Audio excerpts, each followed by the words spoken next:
ஆனால் ஒரு கேள்வி, இப்படி ஒரு தலைவர் மீண்டும் வருவாரா? எனக்கு தெரிஞ்சு பார்த்தீங்கன்னா எந்த நல்ல தலைவரும் ஐயா நல்ல கண்ணையா போல மற்ற தலைவர் யாருமே ரிப்பீட் ஆன மாதிரி எந்த அரசும் நான் பார்க்கல. இன்று காலை சென்னை ராஜீவ் காந்தி அரசு மருத்துவமனை சிகிச்சை பலனின்றி ஐயா அவர்கள் உயிர் இறைவனடி சேர்ந்தது. 80 ஆண்டுகளாக ஒரே ஒரு கரும்புள்ளி கூட இல்லைங்க. ஒரே ஒரு கரும்புள்ளி இல்லை. ஒரு 5 வருடம் காலம் இருந்தால் கூட ஒரு குற்றச்சாட்டு, ஒரு டெண்டர் விவகாரம், ஒரு குடும்ப ஆதிக்கம், ஒரு அமைச்சர் 2300 கோடி சேர்த்தாங்க, எல்லார் மேலேயும் குற்ற வழக்கு, எவ்வளோங்க இல்லை. இப்போ அரசியலில் நேர்மைன்னு சொன்னால் என்னது நேர்மையா அப்படின்னா என்ன? ஐயோ என்னப்பா இப்படிலாம் பேசுகிற, என்னப்பா அசிங்கமாக பேசுகிற அப்படின்ட்டுருவாங்க. இப்போ நம்ம கேட்க வேண்டிய கேள்வி என்னன்னு பார்த்தீங்க அப்படின்னா, இப்படி ஒரு அரசியல் மீண்டும் வருமா? இப்படி ஒரு தலைவர் மீண்டும் பிறப்பாரா? அல்லது இது கடைசி தலைமுறையா? நல்லக்கண்ணு ஐயா மறைவு ஒரு சகாப்தம் முடிந்ததா? இன்று நான் சொல்ல போகும் விஷயம் சாதாரண செய்தி இல்லைங்க. ஒரு மனிதர் இறந்தார் என்ற செய்தி இல்லை, ஒரு காலம் முடிந்த செய்தி. இதை நம்ம அப்படிதான் நிச்சயமாக பார்க்கணும். நீங்கள் இந்த வீடியோவை முழுசாக பார்க்கணும். ஏன்னா கடைசியாக நான் கேட்க போகிற ஒரு கேள்வி உங்களை நிச்சயமாக யோசிக்க வைக்கும் உறவுகளே.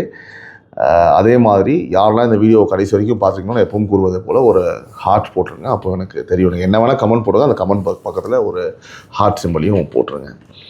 உறவுகளால் நான், உறவுகளுக்காக நான் உங்கள் சிபி நவீன். இது டைம்ஸ் ஆஃப் ரிப்பப்ளிக்கின் பொலிட்டிக்கல் டெஸ்க். அனைவருக்கும் வணக்கம். இன்று தமிழக அரசியல் களத்தில் ஒரு கனமான நாள். ஒரு தலைவர் மறைந்த நாள் அல்ல, அதாவது ஒரு தலைமுறையே முடிந்த நாள் அப்படின்னு சொல்லலாம். ரொம்ப மிகைப்படுத்தி பேசணும்னு நினைக்க வேணாம் உறவுகளே. நான் சொல்லும் போது உங்களுக்கு தெரியும், தெரியாதவங்களுக்கு நிச்சயமாக தெரியும். ஆனால் ஒரு கேள்வி, இப்படி ஒரு தலைவர் மீண்டும் வருவாரா? எனக்கு தெரிஞ்சு பார்த்தீங்கன்னா எந்த நல்ல தலைவரும் ஐயா நல்ல கண்ணையா போல மற்ற தலைவர் யாருமே ரிப்பீட் ஆன மாதிரி எந்த அரசும் நான் பார்க்கல. நான் என்னோட ஒரு ஸ்பேனில் சொல்கிறேன் நான். ஸோ அதனால் வருவாரான்னு கேட்டால் அதுக்கு பதில் நானே சொல்லிடுறேன், முடியாது, நிச்சயமாக முடியாது. நல்லக்கண்ணு ஐயா அவர்கள் அது ஒரு பெயர் இல்லை, ஒரு நெறி, ஒரு நேர்மை, ஒரு சின்னம். அதாவது அவர் பேசிக்காக ஒரு அரசியல்வாதி கிடையாது, அவர் ஒரு மதிப்பு. அவர் உண்மையாகவே அவர் மதிப்பு. சில பேரை பார்த்தாலே அப்படி கையெடுத்து கும்பிடணும், அந்த மரியாதை வரணும்னு இருக்கும் இல்லையா? அவரை பார்த்தா அது நிச்சயமாக வரும் உறவுகளே. இன்று காலை சென்னை ராஜீவ் காந்தி அரசு மருத்துவமனை சிகிச்சை பலனின்றி ஐயா அவர்கள் உயிர் இறைவனடி சேர்ந்தது. ஆனால் இங்கே தான் முக்கியமான ஒரு விஷயம் இருக்கு உறவுகளே. அவர் இருந்தது மட்டும் செய்தி இல்லை, அவர் எப்படி வாழ்ந்தார் என்பது தான் இப்போ செய்தி. இப்போ நம்ம பார்த்தோன்னா அவர் எப்படி இறந்தார், மெடிக்கல் என்ன, எத்தனை நாள் அவர் இருந்தார், அவர் உடம்புக்கு என்ன ஆச்சுன்னா இப்போ தேவையே இல்லை. அவர் எப்படி வாழ்ந்தார் என்பது தான் இப்போது செய்தி இல்லையா? அதை நம்ம பேசுவோம். அவருக்காக இந்த ஒரு 10 நிமிடம் நீங்கள் ஒதுக்கி இந்த வீடியோவை நிச்சயமாக பார்க்கணும், சரிங்களா? இளம் வயதில் போராட்டம், முதுமையில் கூட போராட்டம்ங்க. அதாவது இளம் வயதில் சுதந்திர போராட்டத்தில் களம் இறங்கியவர் நம்ம ஐயா அவர்கள். சிறை சென்றவர், அடக்குமுறையை நேரில் சந்தித்தவர். இன்று எத்தனை பேருக்கு அந்த தைரியம் இருக்குன்னு நீங்கள் சொல்லுங்கள் பார்க்கலாம். ஒரு போலீஸ் லத்தியை தூக்குனாங்கன்னா பின்னாடி இருக்க 500 பேரும் ஜதறி ஓடுவான். நம்ம பார்த்துருக்கோம் இந்த விஷயங்களை.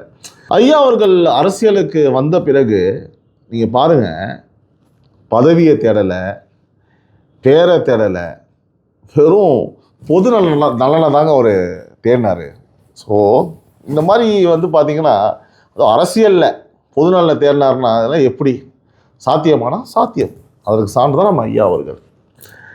80 ஆண்டுகளாக ஒரே ஒரு கரும்புள்ளி கூட இல்லைங்க. ஒரே ஒரு கரும்புள்ளி இல்லை. அதாவது பாருங்கள், 80 ஆண்டு கால அரசியலில் ஒரு கரும்புள்ளி கூட இல்லை. இவர் வாழ்ந்த இந்த காலத்தில் தான் திமுக போன்ற தீய சக்திலாம் இருக்குது. புரியுதா உங்களுக்கு? கம்பேரிசனை பாருங்கள், வருத்தமாக இருக்குது, பார்ப்போம்.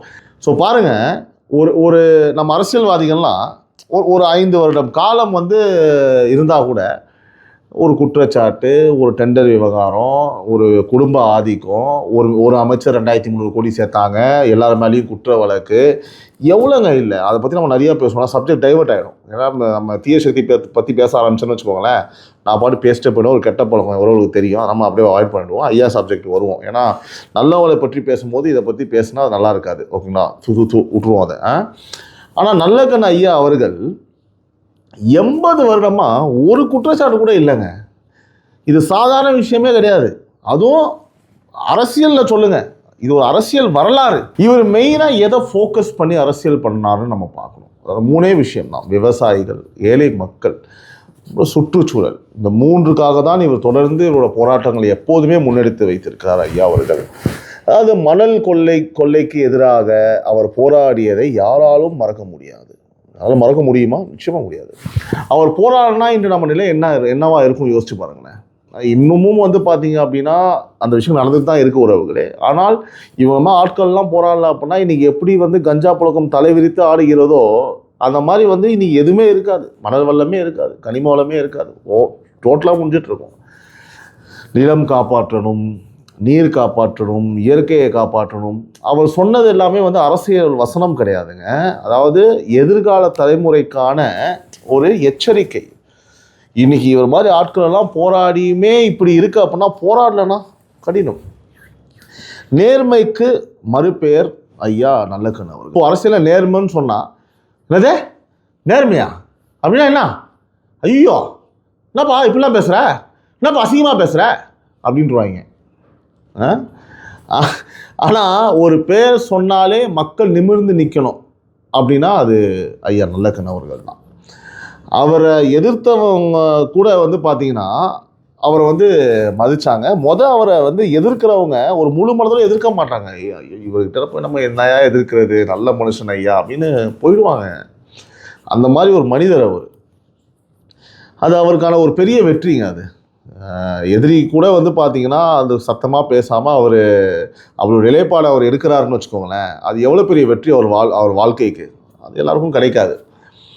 அதாவது கட்சிகள் கடந்து வந்த மரியாதை அப்படின்னு சொல்லலாம்.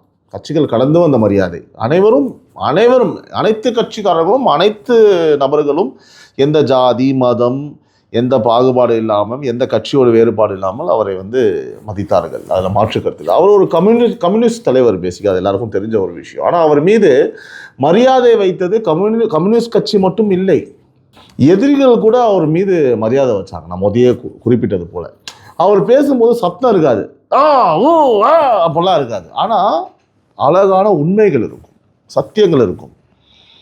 சொல்லும் போதே ஆமாப்பா இந்த மனுஷன் சொன்னால் கரெக்டாக இருக்கேப்பா அப்படின்னு இருக்கும். அது எல்லாராலும் முடியாது. அது நம்ம கேட்கும் போதே பார்த்தீங்கன்னா அவாய்ட் பண்ணிட்டு போயிடுவாங்க, நம்ம பேசினிருக்கோம் அப்படின்னு சொல்லிட்டு. அரசியலில் கற்றுக்கொள்ள வேண்டிய பாடம் அப்படின்னு பார்த்தீங்கன்னா இன்று இளம் தலைமுறை அரசியல்வாதிகள் ஒரு விஷயம் கற்றுக்கொள்ளணும் உறவுகளே. அரசியல் பணமா இல்லை சேவையா? நல்லக்கண்ணு ஐயா அவரோட வாழ்க்கையே பார்த்தீங்கன்னா ஒரு பாட புத்தகம் தான். எனக்கு தெரிஞ்சு அவரோட வாழ்க்கையே ஒரு பாட புத்தகமாக போட்டு நம்ம எல்லாத்துக்கும் கொடுத்தோன்னு வச்சுக்கோங்களேன்.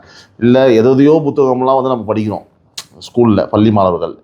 அங்கேயே நம்ம ஒரு பேஸ் நம்ம கொடுத்தோன்னு வச்சுக்கோங்களேன். அந்த புத்தகத்தை படித்து முடிக்கும்போது அரசியல் பார்த்தீங்கன்னா பணத்துக்காகலாம் கிடையாது, அது ஒரு சேவை தான் அப்படின்றது நிச்சயமாக புரிஞ்சிடும். ஒரு சமூக நோக்கத்துக்காக தான் அரசியல் அப்படின்றது நிச்சயமாக புரிஞ்சிடும். அதில் எந்த ஒரு மாற்று கருத்தும் கிடையாது. அரசியல் இப்போது எங்கே போகுது அப்படின்னு நம்ம லைட்டாக பார்த்துடலாம். இப்போ எங்கே போயிட்டுருக்கு அரசியல் ஐயா அவர்கள் மறைந்த இந்த தருணத்தில்? இப்போ நம்ம கேட்க வேண்டிய கேள்வி என்னன்னு பார்த்தீங்க அப்படின்னா, இப்படி ஒரு அரசியல் மீண்டும் வருமா?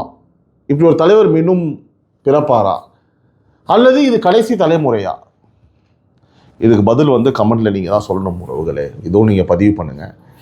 என்னை பொறுத்தளவுக்கு மரணம் இல்லை, மரபு அப்படின்ற மாதிரி நான் ஒரு விஷயம் சொல்கிறேன். அவர் உயிரோடு இல்லை, ஆனால் அவர் வாழ்ந்த முறை இன்னும் நிச்சயமாக உயிரோடு இருக்குது, பல ஆண்டுகள் இருக்கும்.